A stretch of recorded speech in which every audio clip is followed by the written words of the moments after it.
Olá pessoal, sejam bem-vindos ao Impact Sessions. Eu sou o Pedro Rodrigues, atuo como diretor de parcerias aqui na Act Digital e hoje nós vamos falar sobre um tema muito importante: como a tecnologia está transformando a educação no Brasil. E para essa conversa eu tenho o prazer de receber o Igor Freitas, vice-presidente de tecnologia no Grupo Cogna, e o Marcos Ribeiro, nosso head de dados e inteligência artificial aqui na Act Digital. Para começar, Igor, você pode comentar um pouco sobre a sua trajetória e o seu desafio atual na Cogna? Claro, um prazer. Obrigado pelo convite. Prazer estar aqui com você, com o Marcos. Os convites aí do Samuel, né, do Rodrigo, que estão sempre aí com a gente. A Letícia também, não posso esquecer. Cara, acho que um pouco de trajetória, eu vou começar lá quando eu nasci. Tô brincando. Só uma curiosidade, eu sou sul-africano de nascimento. Nasci na África do Sul, meus pais eram brasileiros que foram trabalhar como missionários na África do Sul com os refugiados de Angola e Moçambique, em 75, na Guerra Civil. Então era um momento bastante complicado. Isso determina um pouco da quantidade de mudanças que eu fiz em termos de cidades aqui no Brasil. Com 2 anos de idade eu vim para o Brasil, certidão de nascimento feito em BH, naturalizado, e mudei muito. E me formei em Ciência da Computação na Federal de Uberlândia e já estou há 25 anos aqui em São Paulo. Tá? Passei por várias instituições, fui fornecedor, fui pré-vendas, desenvolvi muito software em C, C++, Java. Então, também configurei muito provedor de acesso à internet no início da internet do mundo. Trabalhei também em banco, né? Trabalhei muito tempo no Itaú, depois passei pela Livelo, XP. E estou agora há 1 ano e 4 meses na Cogna. Cogna é uma empresa gigante, uma das maiores empresas de educação do mundo. Ela tem 24 mil funcionários hoje. Nós temos produtos que vão desde o ensino básico, que é o que a gente chama aí os nossos métodos de ensino, como Anglo, Pitágoras. Tem por volta de 2 milhões de alunos que usam as nossas soluções de ensino básico. Temos as editoras, nós somos a maior editora hoje do país, Editora Ática, Scipione, Saraiva. 33% de todo o livro que é entregue nas mãos do governo hoje, ou para os professores e alunos da rede estadual e municipal, saem da Cogna. São 50 milhões de livros distribuídos por ano, editados e distribuídos por nós. Então, a gente tem centro de distribuição, tanto em Recife quanto em São José dos Campos. A gente vende muito livro pela Amazon também, livros didáticos, paradidáticos. E o terceiro segmento nosso, que é bem grande, é o mais relevante, é graduação e pós-graduação. A gente tem 1.250.000 alunos ali na graduação e pós, 114 unidades, 3 mil polos, então é bastante grande. Nosso time tem por volta de umas 600 pessoas em tech, e a gente olha desde arquitetura, engenharia, dados, infraestrutura e também segurança. Então, isso é um pouco do panorama geral aí da Cogna no mercado brasileiro. Nossa grande motivação é transformar a vida, ou trazer a melhor versão de si, das pessoas, e trazer produtos e serviços de 2 a 100 anos. Então, desde um aluno de 2 anos da Red Balloon, por exemplo, escola de inglês, até todo o ensino básico, Fundi 1, Fundi 2, ensino médio, e, obviamente, depois graduação e, quem sabe, o long life learning, né? Você continuar aprendendo com profissionalizante, técnico. Então, cara, é uma imensidão. São 71 marcas. Nossa, bastante coisa. Baita de um portfólio. Uma complexidade gigante. Depois eu conto um pouco a complexidade do que é para a gente fazer gestão de tecnologia, porque são dezenas de M&As. Então, eu explico um pouco quais são os nossos desafios e trago para você como é que a IA tem nos ajudado nesse sentido também. Excelente, excelente. Obrigado novamente por estar aqui com a gente. Marcos, você pode dar um pouco de contexto sobre a sua carreira também, seu desafio atual hoje aqui? Claro, com certeza. Bom, eu sou o Marcos, eu sou Head de Dados e de IA aqui da ACT. Minha trajetória toda é feita em dados desde o início. Sou engenheiro materiais e metalurgista de formação, mas sempre trabalhei com dados e analytics, passando por diversas consultorias, empresas cuidando de áreas, projetos de grande porte de transformação digital, de plataforma, infraestrutura, toda ponta a ponta de analytics, ciência de dados, machine learning e, naturalmente, né, nos últimos anos com muito inteligência artificial, desde tradicional, foundation, machine learning e IA, até hoje GenAI, trazendo sempre um olhar tanto de solução, de abordagem, de arquitetura, mas com um olhar bastante negociável para o impacto de negócios e soluções que são efetivas. E aqui na ACT, meu papel é justamente conduzir com os nossos clientes boas experiências de dados, seja no expansão dos seus times com talentos no todo o ciclo de vida de dados, ou até mesmo repensar suas soluções, arquitetura, governança, iniciar novos projetos e iniciativas como um todo, né, usando dados, com dados ou tendo dados com o seu objetivo final, né? Então é um pouquinho do desafio hoje, trazer um pouco desse portfólio gigante de dados e trazer perspectivas também para fazer bons projetos. Legal, obrigado, Marcos. Agora, Igor, você trouxe um ponto, né? Já deu um gancho ali falando de inteligência artificial, o Marcos está aqui também, e eu queria entender, na sua perspectiva, né, vivendo e vendo o que está acontecendo, como você vê a inteligência artificial transformando a educação, né? A gente sabe que o modelo educacional tem 100 anos ou mais, né, seguindo o mesmo módulo, mas a gente vê que com a inteligência artificial novas coisas estão surgindo. Queria ouvir um pouco o que você vê de mais relevante, onde que a inteligência artificial está agregando para melhorar os modelos educacionais que a gente tem hoje. Boa. Bom, o contexto de inteligência artificial na Cogna, assim como outras empresas, começa até antes de 22, ali com inteligência artificial generativa. Nossos modelos, por exemplo, de churn, de retenção de alunos, a gente já usava machine learning, já usa machine learning em alguns aspectos da nossa jornada, dada a característica do dado e da ciência de dados que precisa ser aplicada nesses contextos. 22, a gente se reúne como organização e o Roberto Valério, que é o nosso presidente, ele assume a frente de inteligência artificial na companhia e juntos ali a gente começa uma estratégia de uso de inteligência artificial, tá? E porque, se você for pensar na educação, ela abrange tudo, né?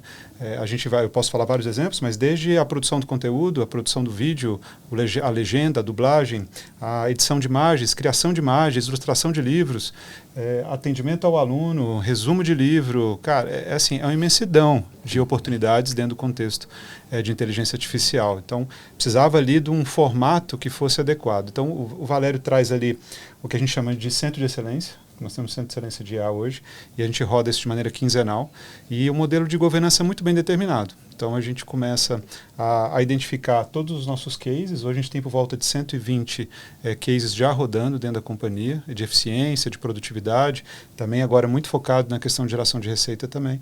E essa governança, ela olha a maturidade, olha a questão de se faz sentido ou não trazer aquela solução. Em paralelo a isso, a gente desenvolveu uma solução que chama Cogna IA, que ela é um marketplace, porque imagina, como é que eu vou alavancar a estratégia de IA sem minimamente, até pensando na gente, eu venho do mundo de arquitetura, como é que a gente poderia ter um framework, ter um marketplace, onde eu pudesse concentrar e proporcionar segurança e reuso para a companhia dos componentes de IA. Então, esse marketplace ele tem 5 grandes camadas. Ele tem a camada de front, onde pode ser uma aplicação, um professor, um tutor, um aluno, e uma pessoa administrativa também. No meio tem um gateway. Esse gateway permite que a gente possa integrar soluções que a gente construiu, ou LLMs de mercado, ou soluções que a gente possa adquirir, porque a grande complexidade é permitir que todos conectem tudo com tudo.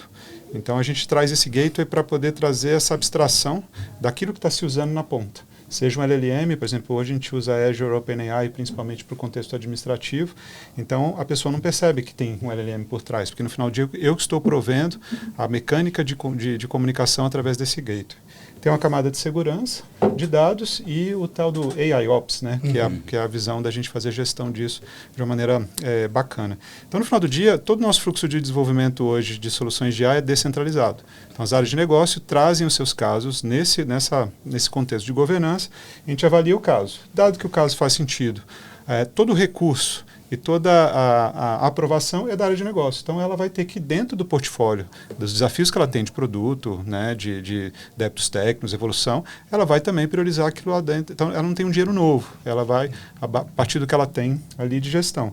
Nós, de tecnologia, entramos com infraestrutura, entra com modelo de governança, entra com arcabouço de arquitetural para ele poder construir e também dados, para que isso aconteça. E a gente tem sido muito as coisas têm acontecido de uma maneira muito bacana. A gente tem conseguido colocar coisas muito rápidas e com muita segurança em todos os espectros. Então, de novo, assim, tudo isso é real. Eu tenho desde para o ensino básico, o PLU, que faz ali orientação e gestão de toda o trabalho do dia a dia de um ângulo, por exemplo. O professor do ângulo hoje gera PowerPoint, gera imagem. Ele faz toda a contextualização baseado nas apostilas de maneira digital para poder criar aula, roteiro para o aluno. O aluno tira dúvidas e perguntas através do conteúdo também que está disponível dos livros. Você vai para o administrativo, eu tenho hoje por volta de umas 400 mil matrículas que acontecem por ano. Então, 400 mil matrículas, como é que eu posso fazer matrícula mais rápida, dado que o certificado e o diploma hoje não é padronizado? Então, a gente tem uma IA para poder ajudar o tutor, o nosso administrativo, para poder fazer isso acontecer. Correção de trabalho, correção de TCC, correção de conclusão de estágio. Também a gente tem IA para poder ajudar o tutor. Então, tudo que onera ou tem uma necessidade de uma produção de alguma coisa e algo mais, seja no nosso editorial. Por exemplo, a gente tem produção de livro, de conteúdo, é gigantesco. Então, também várias soluções para ajudar esse time na produção do conteúdo. E aí vai. São 120 casos que permeiam, baseado nessa mecânica. Governança, Marketplace, que é o Cognia, e todo o fluxo de gestão em tecnologia, dando liberdade e capacidade para que a área de negócio consiga tocar. Entendi.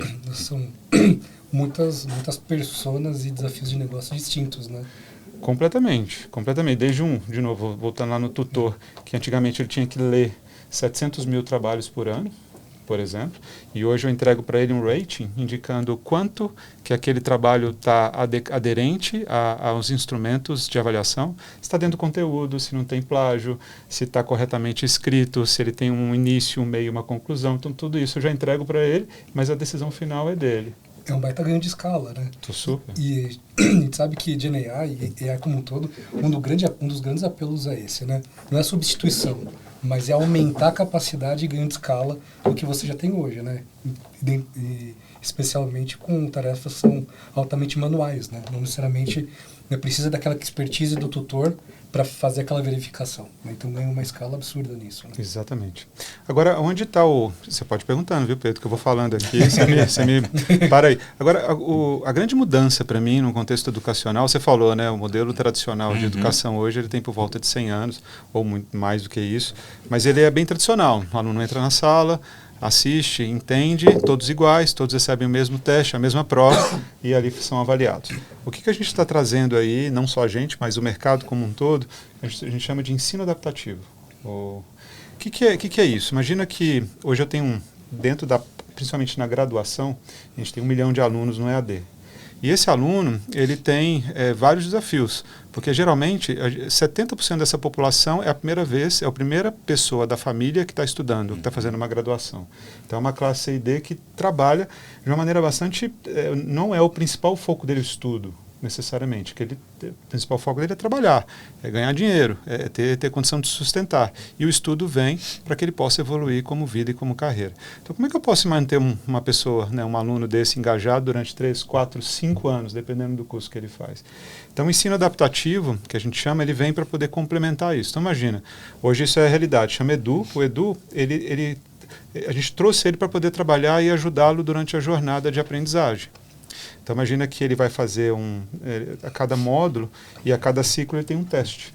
E muitas vezes, durante a cobertura daquele tempo, eu já identifico momentos onde ele não assistiu um vídeo por completo, onde ele teve uma dúvida num quiz, onde ele fez um tipo de pergunta para o tutor e para o professor. Eu capturo tudo isso e durante o momento do teste, contextualizado para aquele módulo, para aquela disciplina que ele está, eu pergunto para ele, você não quer ajuda? Em determinados momentos que eu percebi que você teve dúvida aqui, ali, você não quer ajuda? Sem responder, para que ele tenha condição de fazer o teste de maneira pessoal, né, ele aprendendo, mas eu indico caminhos dentro daquele momento e aquele contexto de aprendizagem para que ele possa fazer o teste. Agora eu estou introduzindo roteiro de aula, roteiro de estudo. Porque imagina, essa pessoa também, às vezes, ela não tem todo o tempo, ela tem um conteúdo gigante para cobrir. Então, o que ela precisa aprender baseado naquilo que ele tem mais potencial, aquilo que teve mais dúvida. Então, eu crio um roteiro de aula para ele, para que ele possa aprender e fazer a prova e ter um feedback daquilo.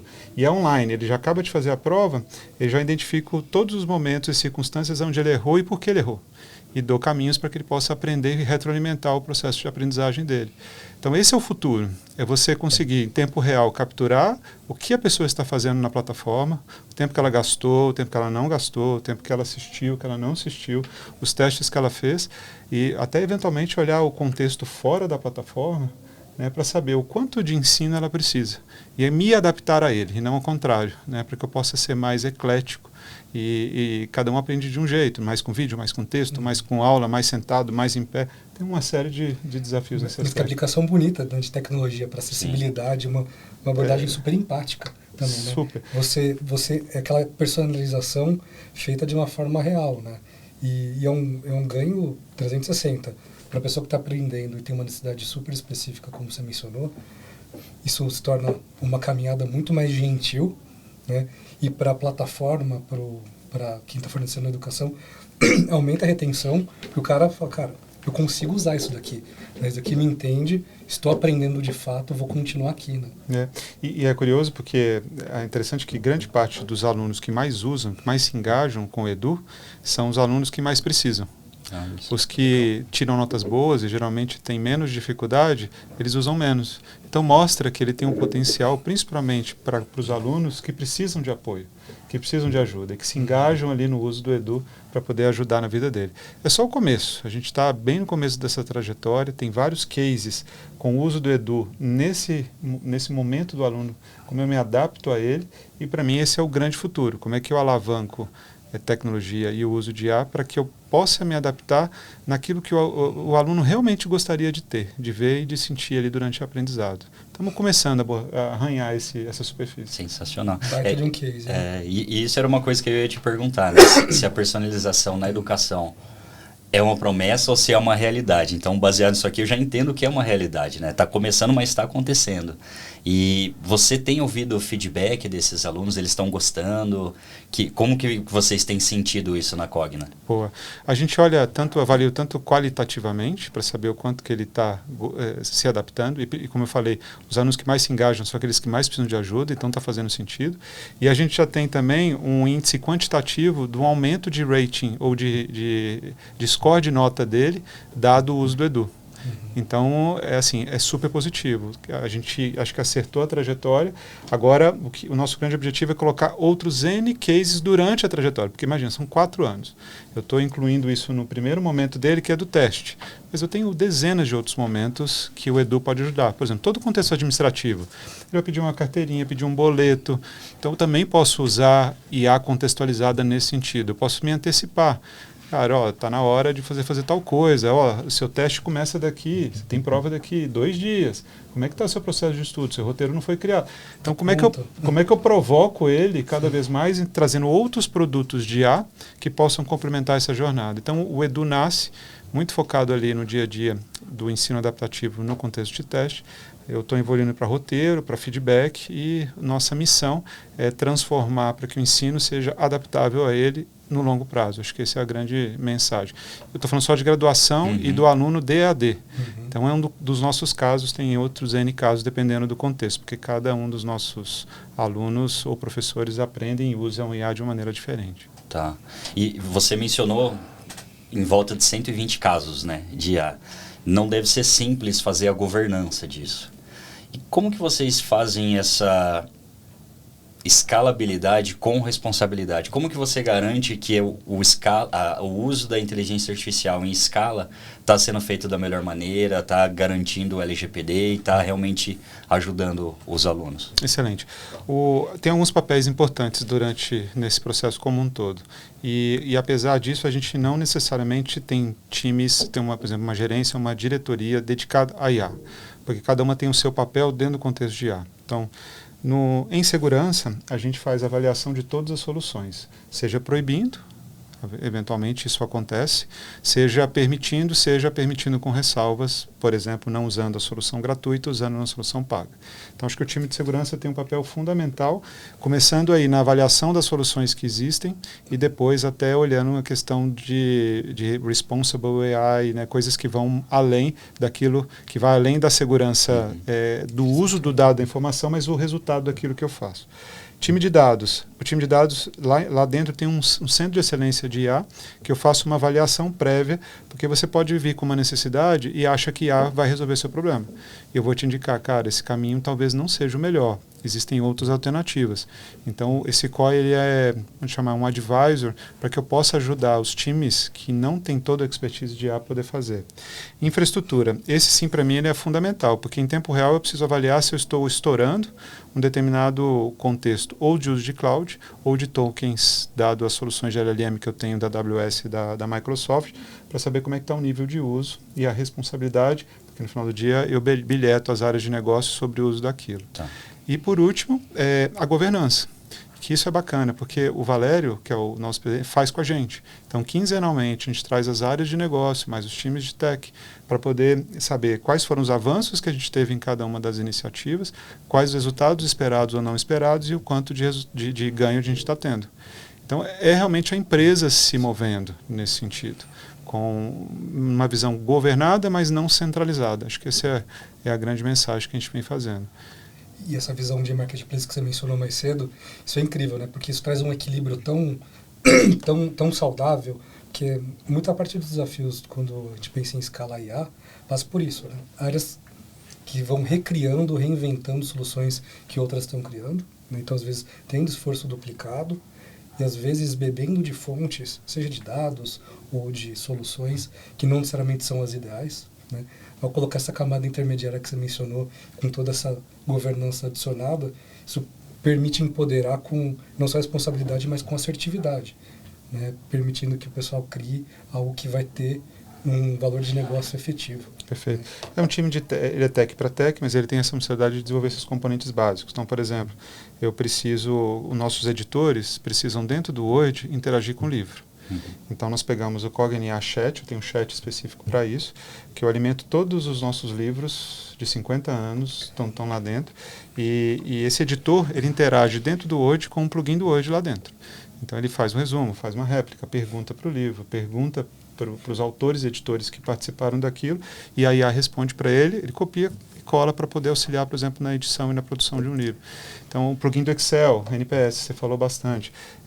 Então, o Excel já tem um plugin, porque eu uso muito Excel no contexto, seja ali no dia a dia de atendimento ou nas áreas de finanças. Então, como é que eu posso também ter conteúdo nosso, seguro dentro do nosso RAG, dentro da nossa estrutura, para que ele possa também interagir com fórmulas do Excel de maneira segura. Jarvis. O Jarvis é a nossa solução que nasceu ali para ser um corretor de trabalho, que depois a gente evoluiu ele para TCC, que é um desafio, um baita desafio, porque o TCC ele traz muitas complexidades, porque ele é baseado em sessões, ele tem uma padronização muito forte. Fizemos estágio. Então, tudo isso vai, por isso que chama Marketplace, ele vai se encaixando nessas prateleiras e a gente vai evoluindo e à medida também que outras áreas da companhia vão construindo outros elementos, elas também vão sendo distribuídas e armazenadas nesse Marketplace. Essa visão de Lego é bem Lego. É muito válida, né? Sim. E como um leitor ávido, quero acesso a esse chatbot aí com 50 anos de livros, né? Deve ser incrível. Tem um que é bacana, depois você pode procurar, como é que funciona o processo de compra de livro, né? Como é que um professor seleciona um livro nosso, que chama Programa Nacional de Livros e Materiais Didáticos, que é o PNLD. Uma vez a cada 2 anos, o governo vai lá e compra das editoras os livros que vão ser distribuídos para os alunos. E eles são abertos, todos os livros estão abertos. E de maneira gratuita você pode ler, baixar e olhar esses livros, faz parte da lei, faz parte do programa. E eu preciso ter um fluxo de convencimento do professor, dado que o meu livro é mais aderente para aquele momento do professor.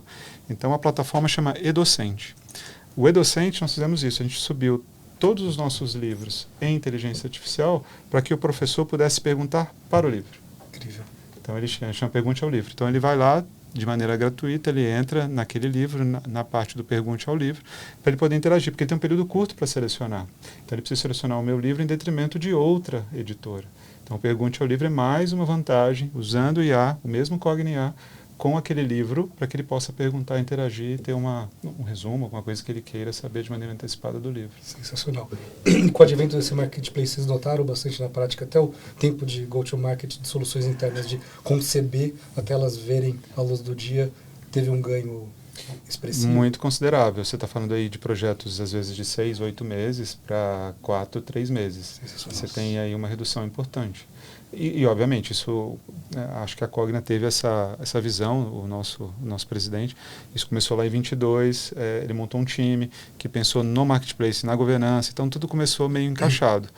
E eu percebo, por grande parte das empresas que ainda estão nessa trajetória, que eles ainda estão pensando em limitar e o que fazer, mas não como alavancar. Eu acho que a gente deu um passo e dado essa visão meio que embrionária lá do próprio Valério. Acho que essa visão governada de início. Eu falo muito dele porque eu não estava lá. Então, eu cheguei tem 1 ano e 4 meses, então a ideia foi muito dele. Você herdou uma coisa legal, né? Exatamente. Porque ter isso como pilar fundamental e não só a posteriori, porque às vezes acontece, né? Dependendo do contexto da empresa, acaba sendo uma consideração mais posterior, né? Sem dúvida. E faz parte, vida real, né? Ou fica muito isolado no time de inovação, ou muito isolado no time de arquitetura, ou dentro de tecnologia. Então, como é que você garante que isso está evoluindo e as pessoas têm sentido isso na ponta? Nosso objetivo final é ser AI first. Estamos no caminho. É uma jornada porque não adianta a literação, você ter todo mundo pensando em qualquer coisa com IA primeiro, acho que é um baita desafio. Então tem uma cadeia, tem um fluxo enorme ainda de aprendizagem e ensino para que as pessoas se capacitem e tenham condição de fazer tudo com IA. E você mencionando sobre o Valério, né, até de ter começado essa jornada antes da sua chegada, me despertou uma curiosidade. Assim, a gente está falando de uma empresa de escala nacional, né, num setor de educação que a gente sabe que ainda tem um legado robusto, mas está vivendo transformações contínuas. E como que é liderar a cultura de inovação tecnológica num ambiente desse tamanho de escala nacional? Perfeito.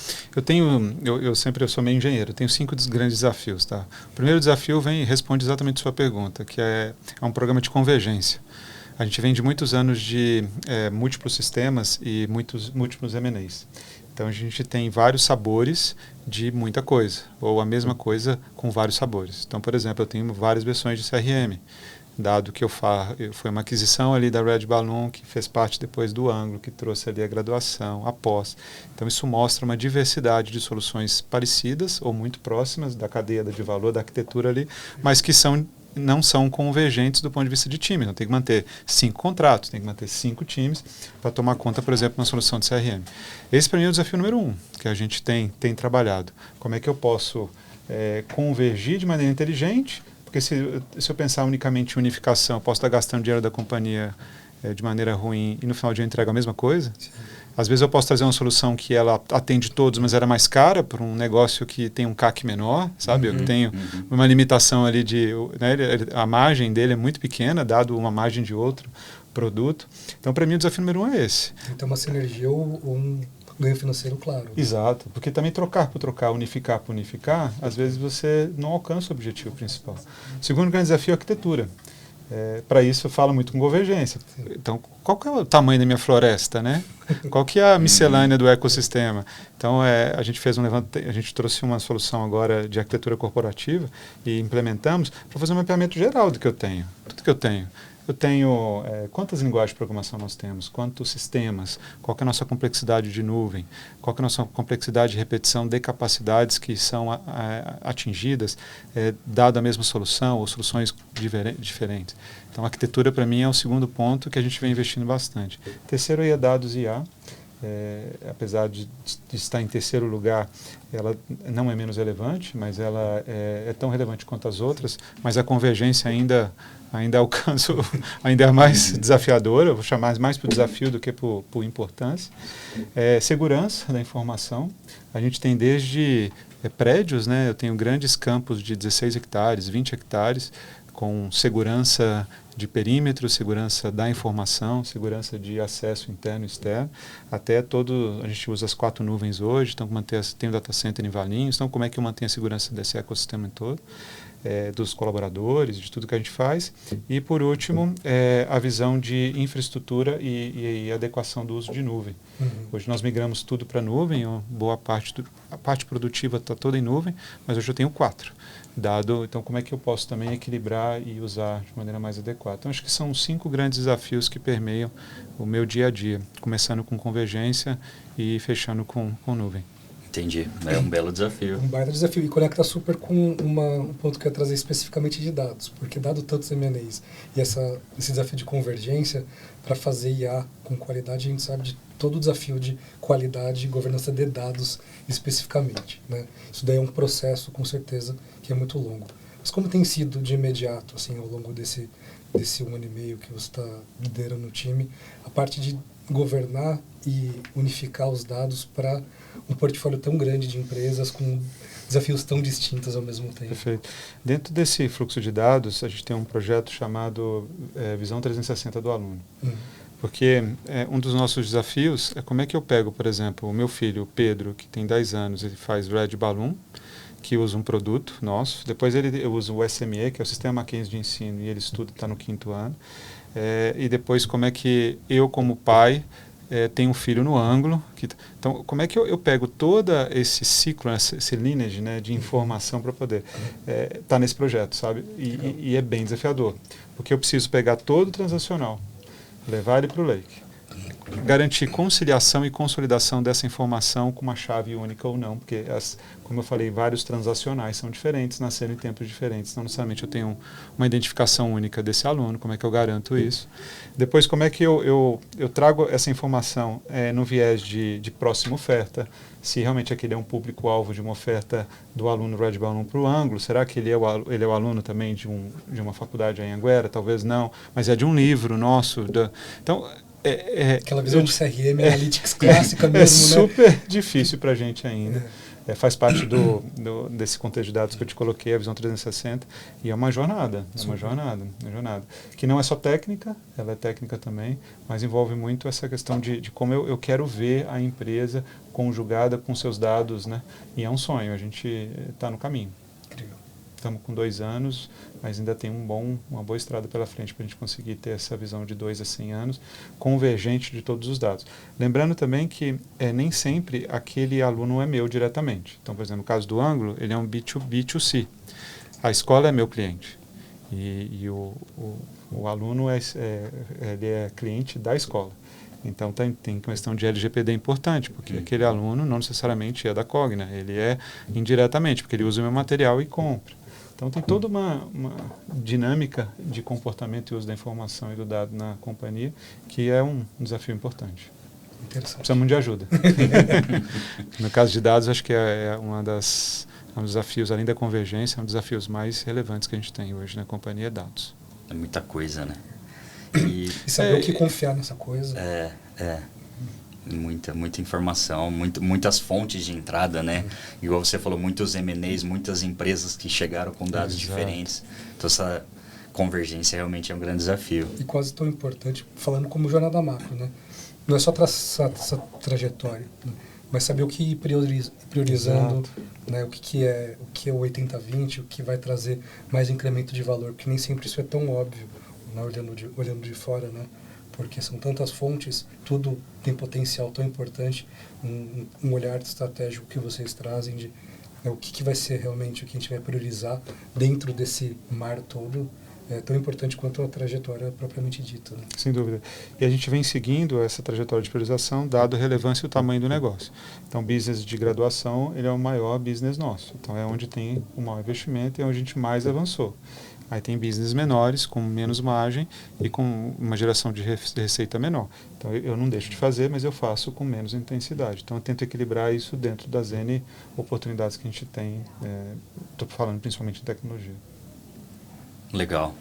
E agora eu quero fazer uma pergunta polêmica para vocês dois, né? A gente vê muitas pessoas preocupadas com a inteligência artificial, dizendo, nossa, muitos empregos vão deixar de existir, a inteligência artificial vai substituir muitas atividades, igual a gente comentou aqui, atividades repetitivas sim, a grande tendência é que isso aconteça, mas eu queria ouvir de vocês acham que a função do professor pode mudar num ecossistema educacional mais digital que a gente está vivendo hoje?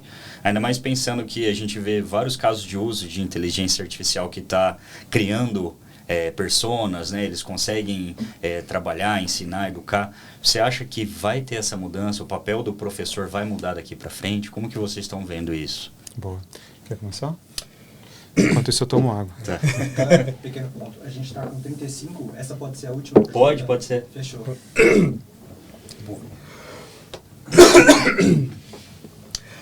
Esse assunto de novos cargos e repensar cargos e papéis, ele é constante em tecnologia. Se você olhar todas as revoluções industriais que a gente passou e até as que a gente não passou, que precedem a gente, isso daí sempre foi uma pauta, né?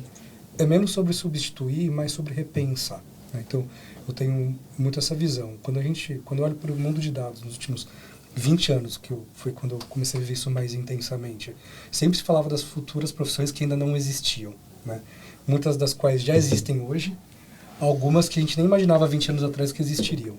Então, sim, eu vejo muito que não só a inteligência artificial, mas todo o ecossistema de tecnologia e de soluções modernas, ele vai fazer a gente repensar os papéis, potencializando, reduzindo algumas atribuições que a gente teria, como se a gente olha como o celular ou o computador, tantas outras coisas que hoje são, né, cotidianas para a gente nem mais leva em consideração, mudaram, né, de uma máquina de escrever para um computador, para dar um exemplo super simples, né, como aquilo mudou do datilógrafo para alguém que usa o computador, né, se reinventou, né, ganhou outras habilidades. Porque ao mesmo tempo que você repensa um ecossistema, você traz novas tecnologias, acho que todos nós a gente percebe isso. Não é só sobre aquele papel que é substituído ou repensado, mas novas oportunidades se criam. Então aquele papel também se aumenta.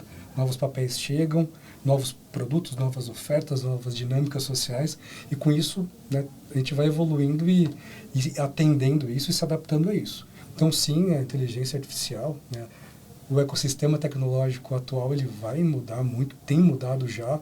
É importante a gente navegar isso com responsabilidade, mas ao mesmo tempo com pragmatismo, com realismo, né?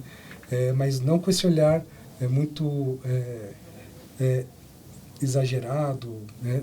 Até mesmo alarmista de tudo vai sumir, tudo vai ser substituído. Não, olhar com um olhar realmente de oportunidade. Mudanças estão acontecendo, acontecerão, mas a gente vai respondendo a elas como tantas outras, né? E a gente está vivendo um momento muito empolgante de tecnologia, quantas coisas que a gente já sonhou que seriam possíveis e hoje são, né? Então, muita coisa para acontecer, mas se manter alerta. E pensando no contexto desse bate-papo, o lifelong learning vai ser mais importante do que nunca, né? Em momentos de transição, de evolução, o lifelong learning, se manter atualizado, se manter antenado, isso é essencial, né, para manter relevância e para navegar essas mudanças. Perfeito. Para mim, com certeza, acho que já mudou, né? Ele já mudou. E não só mudou no contexto meu, de educação, do professor, ele mudou porque nós, seres humanos, em tudo que a gente faz, de alguma forma a IA já faz parte, ou fará parte, todos nós teremos que nos adaptar de alguma forma, dado de uma maneira evolutiva, porque está melhorando, dado também pelos riscos associados que isso traz também. Então, sim, acho que o papel do aluno muda, o papel do professor muda, evolui, o papel, seja no presencial ou no EAD, também muda. Então, eu acho que o IA vem para complementar muito das necessidades que a gente tinha, muito dessa eficiência, trabalho manual, muitas coisas que aconteciam, e traz assim um enriquecimento daquilo que já existia, de uma maneira mais profunda, mais simples, mais fácil, mais direcionada, mais adaptável. Então, sim, o professor em sala vai ter mais instrumentos, mais elementos para dar aula ao vivo, por exemplo. Ou no EAD, diversas oportunidades bacanas para que eu possa gerar conteúdo melhor, mais adaptável, mais adequado para aquele aluno. No espectro administrativo todo, né, desde processos, práticas, ferramentas, tudo que é muito operacional, ele vai ser evoluído e melhorado.